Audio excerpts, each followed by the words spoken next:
ಇಂದು ಬೆಳಗಾವಿಯ ಸುವರ್ಣಸೌಧದಲ್ಲಿ ಕೊನೆ ದಿನದ ಚಳಿಗಾಲದ ಅಧಿವೇಶನ ನಡೆಯಲಿದೆ. ಕೊನೆಯ ದಿನದ ಅಧಿವೇಶನದಲ್ಲಿ ಉತ್ತರ ಕರ್ನಾಟಕಕ್ಕೆ ಬಂಪರ್ ಕೊಡುಗೆ ಘೋಷಣೆ ಮಾಡುವ ಸಾಧ್ಯತೆ ಇದೆ.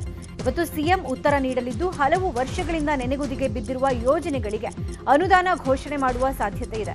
ಜೊತೆಗೆ ಕೇಂದ್ರ ಸರ್ಕಾರದ ವಿರುದ್ಧವೂ ದೂರಲು ಪ್ಲಾನ್ ಮಾಡಲಾಗಿದೆ. ಹಾಗೆ ಫೆಬ್ರವರಿ ಮಾರ್ಚ್ ತಿಂಗಳ ಗೃಹಲಕ್ಷ್ಮಿ ಹಣ ಬಾಕಿ ಕುರಿತು ವಿವಾದಕ್ಕೆ ಪ್ರತ್ಯುತ್ತರ ಕೊಡಲು ಸಿದ್ಧತೆ ಮಾಡಿಕೊಳ್ಳಲಾಗಿದೆ. ಜೊತೆಗೆ ಸಿಎಂ ಸ್ಥಾನದಲ್ಲಿ ಮುಂದುವರಿತೀನಾ ಇಲ್ಲವಾ ಅನ್ನೋದರ ಬಗ್ಗೆ ಸಿದ್ದರಾಮಯ್ಯ ಮತ್ತೊಮ್ಮೆ ಪ್ರತಿಪಾದಿಸುವ ಸಾಧ್ಯತೆ ಕೂಡ ಇದೆ.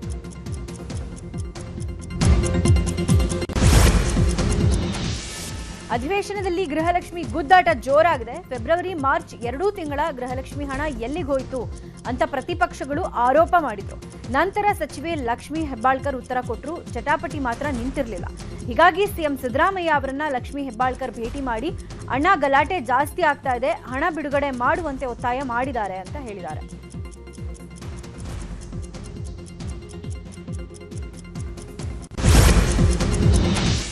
ಬಿಜೆಪಿ ಗದ್ದಲದ ನಡುವೆಯೂ ನಿನ್ನೆ ವಿಧಾನಸೌಧದಲ್ಲಿ ದ್ವೇಷ ಭಾಷಣ ಬಿಲ್ ಅಂಗೀಕಾರ ಆಗಿದೆ. ವಿಧೇಯಕ ಅಂಗೀಕಾರಕ್ಕೆ ಅವಕಾಶ ಇಲ್ಲದಂತೆ ಬಿಜೆಪಿ ತಂತ್ರ ರೂಪಿಸಿತ್ತು. ಆದರೆ ಬಿಜೆಪಿ ತಂತ್ರಕ್ಕೆ ಕಾಂಗ್ರೆಸ್ ಪ್ರತಿತಂತ್ರ ರೂಪಿಸಿ ಸದನದಲ್ಲಿ ಗದ್ದಲ ಸೃಷ್ಟಿಯಾಗುವಂತೆ ಮಾಡಿ ಬಿಲ್ ಅಂಗೀಕಾರ ಮಾಡಲಾಗಿದೆ. ಇನ್ನು ದ್ವೇಷ ಭಾಷಣ ಬಿಲ್ ಅಂಗೀಕಾರಕ್ಕೆ ಬಿಜೆಪಿ ನಾಯಕರು ನಿಗಿ ಕೆಂಡ ಕಾರಿದ್ದಾರೆ. ಸದನದಲ್ಲೇ ವಿಪಕ್ಷ ನಾಯಕ ಆರ್ ಅಶೋಕ್ ವಿಧೇಯಕದ ಪ್ರತಿ ಹರಿದು ಎಸೆದಿದ್ದಾರೆ. ಇದು ಒಳ್ಳೆಯ ಸಂಪ್ರದಾಯ ಅಲ್ಲ. ಅಧ್ಯಕ್ಷರು ಮತ್ತೆ ಪರಿಶೀಲನೆ ಮಾಡಬೇಕು. ಈ ಬಿಲ್ ಬಗ್ಗೆ ಸಮಗ್ರವಾಗಿ ಚರ್ಚೆ ಆಗಬೇಕು ಅಂತ ಆಗ್ರಹಿಸಿದರು. ಅನಾರೋಗ್ಯ ನಿಮಿತ್ತ ವಿಶ್ರಾಂತಿಯಲ್ಲಿದ್ದ ಸಿಎಂ ಸಿದ್ದರಾಮಯ್ಯ ನಿನ್ನೆ ವಿಧಾನಸಭೆ ಕಲಾಪಕ್ಕೆ ಹಾಜರಾಗಿದ್ದಾರೆ. ಒಳ ಮೀಸಲಾತಿ ಕುರಿತ ಮಸೂದೆಯ ಚರ್ಚೆ ವೇಳೆ ಬಿಜೆಪಿ ಶಾಸಕ ಅರವಿಂದ್ ಬೆಲ್ಲದ್ ಮಾತಿಗೆ ಸಿಎಂ ಗರಂ ಆದರು. ದಲಿತರಿಗೆ ಶೇಕಡಾ 15ರಿಂದ 17ಕ್ಕೆ ಮೀಸಲಾತಿ ಹೆಚ್ಚಳ ಮಾಡಿದ್ದು ಬಿಜೆಪಿ ಸರ್ಕಾರ ಅಂತ ಸಿಎಂ ಹೇಳಿದ್ದಾರೆ. ಈ ವೇಳೆ ಈಗ ಅದೇ 17% ಅಡಿಯಲ್ಲಿ ನೀವು ಒಳ ಮೀಸಲಾತಿ ಮಸೂದೆ ತರ್ತಿದ್ದಾರೆ ಅಂತ ಬೆಲ್ಲದ್ ಹೇಳಿದ್ರು. ಬೆಲ್ಲದ್ ಮಾತಿಗೆ ಸಿಎಂ ಆಕ್ಷೇಪ ವ್ಯಕ್ತಪಡಿಸಿ ನಾನು ದಲಿತರ ಮೀಸಲಾತಿ ವಿರುದ್ಧ ಮಾತೇ ಆಡಿಲ್ಲ. ಬೆಲ್ಲದ್ ಸುಳ್ಳು ಹೇಳ್ತಾ ಇದ್ದಾರೆ. ನಾನು ಎಲ್ಲಿ ಹೇಳಿದ್ದೀನಿ ಹಾಗೆ ದಾಖಲೆ ಕೊಡ್ತೀರಾ? ಬೆಲ್ಲದ್ ಸುಳ್ಳು ಹೇಳಬಾರದು. ಜನಸಂಖ್ಯೆಗೆ ಅನುಗುಣವಾಗಿ ಮೀಸಲಾತಿ ಇರಬೇಕು ಅಂತ ನಾನು SC ST ಪರವಾಗಿ ಹೋರಾಟ ಮಾಡ್ತಾ ಬಂದಿದ್ದೀನಿ. ನಾನು ಎಲ್ಲಿ ಹೇಳಿದ್ದೀನಿ ತೋರ್ಸಪ್ಪ ಅಂತ ಗರಂ ಆದ್ರು. ಇದಕ್ಕೆ ಮಧ್ಯಪ್ರವೇಶ ಮಾಡಿದ ಶಾಸಕ ಯತ್ನಾಳ್ ಮಾತಿಗೆ ಸಿಎಂ ಸಿದ್ದರಾಮಯ್ಯ ಸ್ಪಷ್ಟನೆ ಕೊಟ್ಟಿದ್ದಾರೆ. ಯತ್ನಾಳ್ ಅವರಿಗೆ ಸಂವಿಧಾನ ಗೊತ್ತಿದೆ ಅಂತ ಅನ್ಕೊಂಡಿದ್ದೆ. ಆರ್ಟಿಕಲ್ 15, 16 ಒಮ್ಮೆ ಓದ್ರಿ ಅಂತ ಸಿಎಂ ಹೇಳಿದ್ದಾರೆ. ಈ ವೇಳೆ ಧರ್ಮಧಾರಿತವಾಗಿ ಮೀಸಲಾತಿ ಕೊಡೋಕೆ ಸಾಧ್ಯ ಇಲ್ಲ ಅಂತ ಯತ್ನಾಳ್ ಹೇಳಿದ್ರು. ಮುಸ್ಲಿಮರಿಗೆ ಮೀಸಲಾತಿ ಕೊಡೋದು ಸಂವಿಧಾನದಲ್ಲಿ ಇಲ್ಲ. ಮುಖ್ಯಮಂತ್ರಿಗಳೇ ಗೊಂದಲಕ್ಕೆ ಸಿಲುಕಿದ್ದಾರೆ. ಪಾಪ ಬಿಜೆಪಿ ಶಾಸಕರೇ ಬಾಯಿ ಮುಚ್ಕೊಂಡು ಕೂತಿದ್ದಾರೆ. ಇದು ದುರ್ದೈವ ಅಂತ ಹೇಳಿದ್ರು. ನಿನ್ನೆ ಬೆಳಗಾವಿಯ ಸುವರ್ಣಸೌಧದ ಸಂಪುಟ ಸಭಾಂಗಣದಲ್ಲಿ ಕ್ಯಾಬಿನೆಟ್ ಸಭೆ ನಡೆಸಲಾಗಿದೆ. ಸಿಎಂ ಸಿದ್ದರಾಮಯ್ಯ ನೇತೃತ್ವದಲ್ಲಿ ಸಚಿವ ಸಂಪುಟ ಸಭೆ ನಡೆದಿದೆ. ಸಭೆಯಲ್ಲಿ ಬಡ್ತಿ ಮೀಸಲಾತಿಯಲ್ಲಿ ಒಳ ಮೀಸಲಾತಿ ನೀಡುವ ವಿಷಯಕ್ಕೆ ಸ್ಪಷ್ಟ ನಿರ್ಧಾರ ತೆಗೆದುಕೊಳ್ಳಲು ಸಾಧ್ಯ ಆಗಲಿಲ್ಲ. ಹೀಗಾಗಿ ರಾಜ್ಯ ಸಿವಿಲ್ ಸೇವಾ ಹುದ್ದೆಗಳಿಗೆ ನೀಡುವ ಮುಂಬಡ್ತಿಯಲ್ಲಿ ಪರಿಶಿಷ್ಟ ಜಾತಿಗಳಿಗೆ ಒಳ ಮೀಸಲಾತಿ ಕಲ್ಪಿಸುವ ವಿಚಾರವನ್ನು ಮುಂದೂಡಲಾಗಿದೆ.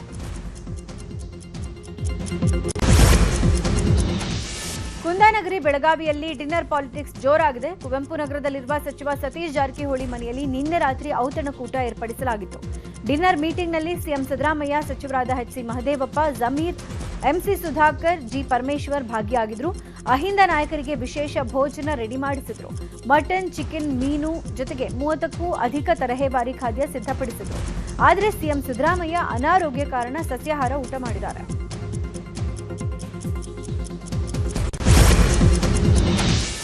ಚಳಿಗಾಲದ ಅಧಿವೇಶನ ಹಾಗೂ ಕುರ್ಚಿ ಕದನ ನಡುವೆ ಇವತ್ತು DK ಶಿವಕುಮಾರ್ ಗೋಕರ್ಣ ಪ್ರವಾಸ ಹಮ್ಮಿಕೊಂಡಿದ್ದಾರೆ.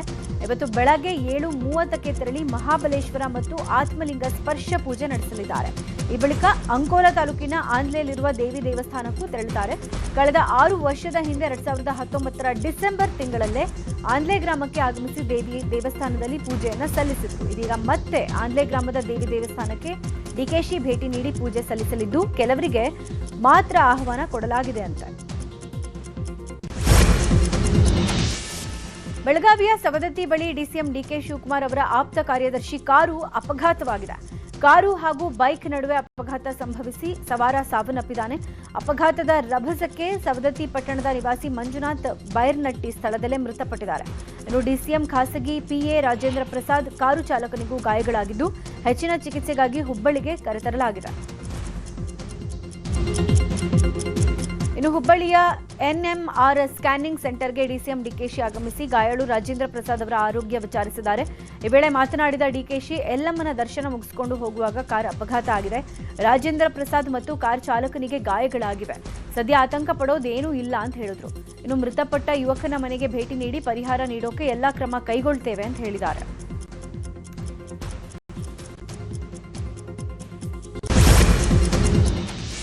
ಸಿಎಂ ವಿರುದ್ಧದ ಮೂಡ ಹಗರಣದ ಬಗ್ಗೆ ಕೋರ್ಟ್ನಲ್ಲಿ ವಿಚಾರಣೆ ನಡೆದಿದೆ. ತನಿಖೆಯ ವರದಿಯನ್ನ ಎಸ್ಪಿಪಿ ವೆಂಕಟೇಶ್ ಅರಬಟ್ಟಿ ಜನಪ್ರತಿನಿಧಿಗಳ ವಿಶೇಷ ನ್ಯಾಯಾಲಯಕ್ಕೆ ಸಲ್ಲಿಕೆ ಮಾಡಿದ್ದಾರೆ. ಬಿ ರಿಪೋರ್ಟ್ ಮೇಲೆ ಆದೇಶ ಮಾಡುವಂತೆ ಸ್ನೇಹಮಯಿ ಕೃಷ್ಣ ಕೋರ್ಟ್ಗೆ ಮನವಿ ಮಾಡಿದ್ರು. ಆದರೆ ಅಂತಿಮ ವರದಿ ಬರದೆ ಹೇಗೆ ಆದೇಶ ಮಾಡಲಿ ಅಂತ ಜಡ್ಜ್ ಸಂತೋಷ್ ಗಜಾನನ ಭಟ್ ಪ್ರಶ್ನೆ ಮಾಡಿದ್ದಾರೆ. ಡಿಸೆಂಬರ್ 23ಕ್ಕೆ ಆದೇಶ ಕಾಯ್ದಿರಿಸಿದ್ದು ಬಿ ರಿಪೋರ್ಟ್ ಸಂಬಂಧಪಟ್ಟಂತೆ ಹೆಚ್ಚುವರಿ ವಾದ ಇದ್ರೆ ಸಲ್ಲಿಸಿ ಅಂತ ಇಡಿ ದೂರುದಾರರಿಗೆ ಲೋಕಾಯುಕ್ತ ಪೊಲೀಸರಿಗೆ ಜಡ್ಜ್ ಸೂಚನೆ ಕೊಟ್ಟಿದ್ದಾರೆ. ಅಕ್ರಮ ಗಣಿಗಾರಿಕೆ ಹಾಗೂ ಅದಿರು ಸಾಗಾಟ ಪ್ರಕರಣ ಆರೋಪಿಯಾಗಿರುವ ಶಾಸಕ ಸತೀಶ್ ಸೈಲ್ಗೆ ದೆಹಲಿಯ ಏಮ್ಸ್ ಆಸ್ಪತ್ರೆಯಲ್ಲಿ ವೈದ್ಯಕೀಯ ಪರೀಕ್ಷೆ ನಿಗದಿ ಆಗಿದೆ. ವೈದ್ಯಕೀಯ ಪರೀಕ್ಷೆ ನಡೆಸುವ ದಿನಾಂಕ ಎಷ್ಟೊತ್ತಿಗೆ ತಪಾಸಣೆಗೆ ಒಳಗಾಗಬೇಕು ಅನ್ನುವ ಬಗ್ಗೆ ಚರ್ಚಿಸಿ ತೀರ್ಮಾನಕ್ಕೆ ಬರುವಂತೆ ಹೈಕೋರ್ಟ್ ಸೂಚನೆ ಕೊಟ್ಟಿದೆ. ಹೈಕೋರ್ಟ್ ವಿಚಾರಣೆ ವೇಳೆ ಹಾಜರಿದ್ದ ಎಎಸ್ಜಿ ಅರವಿಂದ್ ಕಾಮತ್ ಇದೇ 19ರಂದು ಮಧ್ಯಾಹ್ನ 12:30 ಅಥವಾ 20ರಂದು ಬೆಳಗ್ಗೆ 8:00ವರೆಗೆ ಹಾಜರುಪಡಿಸೋಕೆ ಏಮ್ಸ್ ವೈದ್ಯರು ಇಡಿಗೆ ಪತ್ರ ಬರೆದಿದ್ದಾರೆ ಅಂತ ಕೋರ್ಟ್ಗೆ ಮಾಹಿತಿ ಕೊಟ್ಟಿದ್ದಾರೆ. ಆದರೆ ಶಾಸಕ ಸತೀಶ್ ಸೈಲ್ ಪರ ವಕೀಲರು ಇದಕ್ಕೆ ಕಾಲಾವಕಾಶ ಕೇಳಿದ್ದಾರೆ. ಸದ್ಯ ದೆಹಲಿಯಲ್ಲಿ ವಾಯುಗುಣಮಟ್ಟ ಸರಿಯಿಲ್ಲ, ವಿಮಾನಗಳ ಹಾರಾಟದಲ್ಲಿ ಏರುಪೇರಾಗ್ತಾ ಇದೆ. ಹೀಗಾಗಿ ಕಾಲಾವಕಾಶ ಕೊಡಬೇಕು ಅಂತ ವಕೀಲರು ಮನವಿ ಮಾಡಿದ್ದಾರೆ. ಈ ವೇಳೆ ಮುಂದಿನ ವಿಚಾರಣೆಯನ್ನು ಜನವರಿ 31, 2026ಕ್ಕೆ ಮುಂದೂಡಿಕೆ ಮಾಡಲಾಗಿದೆ. ನೈಋತ್ಯ ರೈಲ್ವೆ ಬೆಂಗಳೂರು ವಿಭಾಗ ಕನ್ನಡ ವಿರೋಧಿ ಧೋರಣೆ ವಿರುದ್ಧ ಕರವೇ ಬೃಹತ್ ಪ್ರತಿಭಟನೆಗೆ ಮುಂದಾಗಿದೆ. ಇವತ್ತು ಕರವೇ ನಾರಾಯಣಗೌಡ ನೇತೃತ್ವದಲ್ಲಿ ಬೆಂಗಳೂರಿನ ರೈಲ್ವೆ ಇಲಾಖೆ ಕೇಂದ್ರ ಕಚೇರಿಯ ಮುಂದೆ ಬೆಳಗ್ಗೆ 11 ಗಂಟೆಗೆ ಬೃಹತ್ ಪ್ರತಿಭಟನೆಗೆ ಮುಂದಾಗಿದೆ. ಅದೇ ರೀತಿ ಹುಬ್ಬಳ್ಳಿ ಮೈಸೂರಿನ ರೈಲ್ವೆ ನಿಲ್ದಾಣದ ಮುಂದೆ ಹೋರಾಟಕ್ಕೆ ಕರವೇ ಮುಂದಾಗಿದೆ. ನ್ಯಾಷನಲ್ ಹೆರಾಲ್ಡ್ ಕೇಸ್ನಲ್ಲಿ ರಾಜಕೀಯ ಪಿತೂರಿ ಆರೋಪ ಸಂಬಂಧ ರಾಜ್ಯಾದ್ಯಂತ ಕಾಂಗ್ರೆಸ್ ಪ್ರತಿಭಟನೆ ನಡೆಸ್ತಾ ಇದೆ. ಕೇಂದ್ರ ಬಿಜೆಪಿ ಸರ್ಕಾರ ಕುತಂತ್ರದಿಂದ ಇಡಿ ಬಳಸಿಕೊಂಡು ರಾಜಕೀಯವಾಗಿ ಮುಗಿಸುವ ಷಡ್ಯಂತ್ರ ಮಾಡ್ತಾ ಇದೆ ಅಂತ ಮೈಸೂರು ಜಿಲ್ಲಾ ಕಾಂಗ್ರೆಸ್ ಇವತ್ತು ಪ್ರತಿಭಟನೆಯನ್ನ ಹಮ್ಮಿಕೊಳ್ಳಲಾಗಿದೆ. ಬೆಳಗ್ಗೆ 11:00ವರೆಗೆ ರಾಮಸ್ವಾಮಿ ವೃತ್ತದ ಬಳಿ ಪ್ರತಿಭಟನೆ ನಡೆಯಲಿದ್ದು ಬಿಜೆಪಿ ಕಚೇರಿಗೆ ಮುತ್ತಿಗೆ ಹಾಕ್ತೀವಿ ಅಂತ ಕಾಂಗ್ರೆಸ್ ಜಿಲ್ಲಾಧ್ಯಕ್ಷ ಬಿಜೆ ವಿಜಯ್ ಕುಮಾರ್ ಹೇಳಿದ್ದಾರೆ. ಬೆಂಗಳೂರಿನ ಕೆಆರ್ ಮಾರ್ಕೆಟ್ ಫ್ಲೈ ಓವರ್ ರಾತ್ರಿ ದಿಢೀರ್ ಅಂತ ಕ್ಲೋಸ್ ಮಾಡಿ ರಿಪೇರಿ ಮಾಡಲಾಯಿತು. ಟೌನ್ ಹಾಲ್ ಕಡೆಯಿಂದ ಮೈಸೂರು ರಸ್ತೆ ಕಡೆಗೆ ಸಂಚರಿಸುವ ಮಾರ್ಗ ಬಂದ್ ಮಾಡಿ ಕಟ್ ಆಗಿದ್ದ ಫ್ಲೈಓವರ್ ಜಾಯಿಂಟ್ ಕ್ಲಾಂಪ್ ಅನ್ನ ದುರಸ್ತಿ ಮಾಡಲಾಗಿದೆ. ಜಾಯಿಂಟ್ ಪ್ಲೇಟ್ ರಿಪೇರಿ ಮುಗಿದ ನಂತರ ವಾಹನ ಸಂಚಾರಕ್ಕೆ ಅವಕಾಶ ಮಾಡಿಕೊಡಲಾಯಿತು.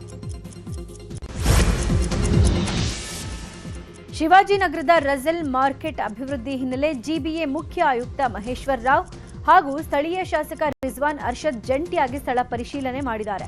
ಈಗಾಗಲೇ ರಜಲ್ ಮಾರ್ಕೆಟ್ ಮೇಲ್ದರ್ಜೆಗೆ ಏರಿಸುವ ನಿಟ್ಟಿನಲ್ಲಿ ಜಿಬಿಎ ಡಿಪಿಆರ್ಗೆ ಸರ್ಕಾರ ಅನುಮೋದನೆ ನೀಡಿದ್ದು 25 ಕೋಟಿಗೂ ಅಧಿಕ ವೆಚ್ಚದಲ್ಲಿ ಕಾಮಗಾರಿ ನಡೀತಾ ಇದೆ. ಇದರ ಹಿನ್ನೆಲೆ ತಾತ್ಕಾಲಿಕವಾಗಿ ಅಂಗಡಿ ಮುಂಗಟ್ಟುಗಳನ್ನು ಸ್ಥಳಾಂತರ ಮಾಡುವ ನಿಟ್ಟಿನಲ್ಲಿ ಸ್ಥಳೀಯ ಶಾಸಕ ರಿಜ್ವಾನ್ ಅರ್ಷದ್ ಅಂಗಡಿ ಮಾಲೀಕರನ್ನ ಮನವೊಲಿಕೆ ಮಾಡಿದರು. ಬೆಂಗಳೂರಲ್ಲಿ ಹೊಸ ವರ್ಷಾಚರಣೆಗೆ ಪೊಲೀಸರು ಸಿದ್ಧತೆ ನಡೆಸಿದ್ದಾರೆ. ನಗರದಲ್ಲಿ ವಾಹನಗಳು, ಪಬ್, ಬಾರ್ ಅಂಡ್ ರೆಸ್ಟೋರೆಂಟ್ಗಳಲ್ಲಿ ಪೊಲೀಸರು ಪರಿಶೀಲನೆ ನಡೆಸುತ್ತಿದ್ದಾರೆ. ಮಹಿಳಾ ಸುರಕ್ಷತೆ ಬಗ್ಗೆ ರಾಣಿ ಚೆನ್ನಮ್ಮ ಪಡೆಯಿಂದ ಪರಿಶೀಲನೆ ನಡೆಸಿ ಪಬ್ಗಳಲ್ಲಿ ಕೈಗೊಂಡ ತಯಾರಿಗಳ ಬಗ್ಗೆ ಮಾಹಿತಿಯನ್ನ ಪಡೆದಿದ್ದಾರೆ. ಇದೇ ವೇಳೆ ಅಶೋಕ್ ನಗರ ಪೊಲೀಸರು ರಿಚ್ಮಂಡ್ ಪಾರ್ಕ್ ರಸ್ತೆಯಲ್ಲಿ ವಾಹನಗಳ ತಪಾಸಣೆ ನಡೆಸಿ ಮಾದಕ ವಸ್ತುಗಳ ಸಾಗಾಟದ ಬಗ್ಗೆ ಪರಿಶೀಲನೆ ನಡೆಸಿದ್ದಾರೆ. ಇನ್ನು ಕಬ್ಬನ್ ಪಾರ್ಕ್ ಪೊಲೀಸರು MG road, Brigade road, church ಸ್ಟ್ರೀಟ್ನಲ್ಲಿ ಪಬ್, ರೆಸ್ಟೋರೆಂಟ್ಗಳಲ್ಲಿ ಪರಿಶೀಲನೆ ಮಾಡಿದ್ದಾರೆ.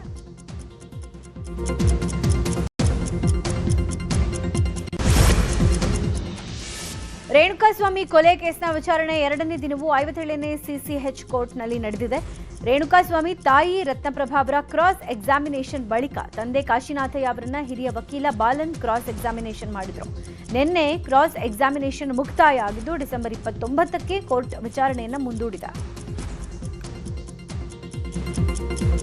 ಇನ್ನು ಟ್ರಯಲ್ ಶುರುವಾಗಿದ್ದೇ ದರ್ಶನ್ಗಿಂತ ಪವಿತ್ರ ಗೌಡಗೆ ಹೆಚ್ಚು ಟೆನ್ಷನ್ ಪಡ್ತಾ ಇದ್ದಾರಂತೆ.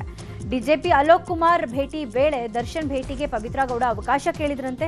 ಟ್ರಯಲ್ ಶುರುವಾಗಿದೆ, ಪ್ಲೀಸ್ ಅವಕಾಶ ಕೊಡಿಸಿ ಸರ್ ಅಂತ ಕೇಳ್ಕೊಂಡಿದ್ರಂತೆ. ಆದ್ರೆ ದರ್ಶನ್ ಮಾತ್ರ ಯಾವುದೇ ಕಾರಣಕ್ಕೂ ನಾನು ಭೇಟಿ ಮಾಡಲ್ಲ ಅಂತ ಹೇಳ್ತಿದಾರಂತೆ. ಬೆಂಗಳೂರು ಹೊರವಲಯದ ಆನೇಕಲ್ನಲ್ಲಿ ಪುಡಿ ರೌಡಿಗಳ ಅಟ್ಟಹಾಸ ಮಿತಿ ಮೀರಿದೆ. ಬೈಕ್ ಟಚ್ ಆಗಿದ್ದಕ್ಕೆ ನಡು ರಸ್ತೆಯಲ್ಲೇ ಹೊಡೆದಾಡ್ಕೊಂಡಿದ್ದಾರೆ. ಟ್ರಾಫಿಕ್ ಜಾಮ್ ಆಗುತ್ತೆ, ಬೈಕ್ ಸೈಡ್ಗೆ ಹಾಕಿ ಅಂತ ಹೇಳಿದ್ದ ರೋಷನ್ ಸಾದಿಕ್ ಪಾಷಾ ಅನ್ನುವವರ ಮೇಲೆ ಪುಡಿ ರೌಡಿಗಳು ಹಲ್ಲೆ ನಡೆಸಿ ಎಸ್ಕೇಪ್ ಆಗಿದ್ದಾರೆ.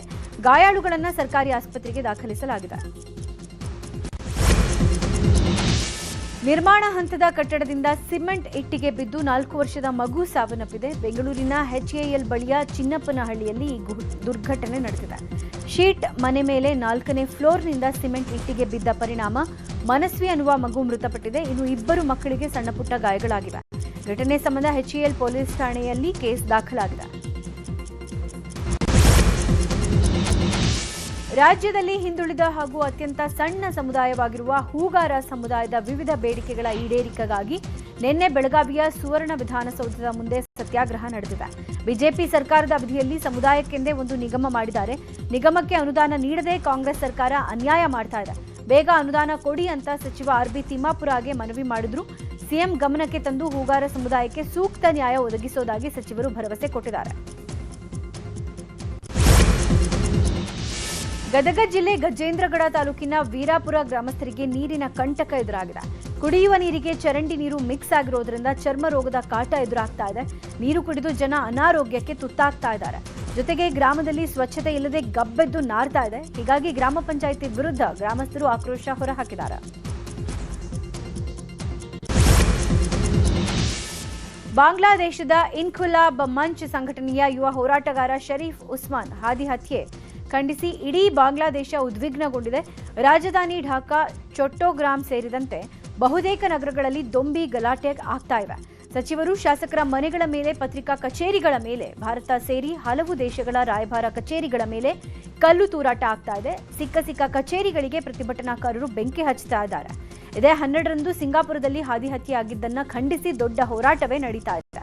ಕೊಲೆಗಾರರನ್ನ ಬಂಧಿಸಲು ಒತ್ತಡ ಹೇರ್ತಾ ಇದ್ದಾರೆ.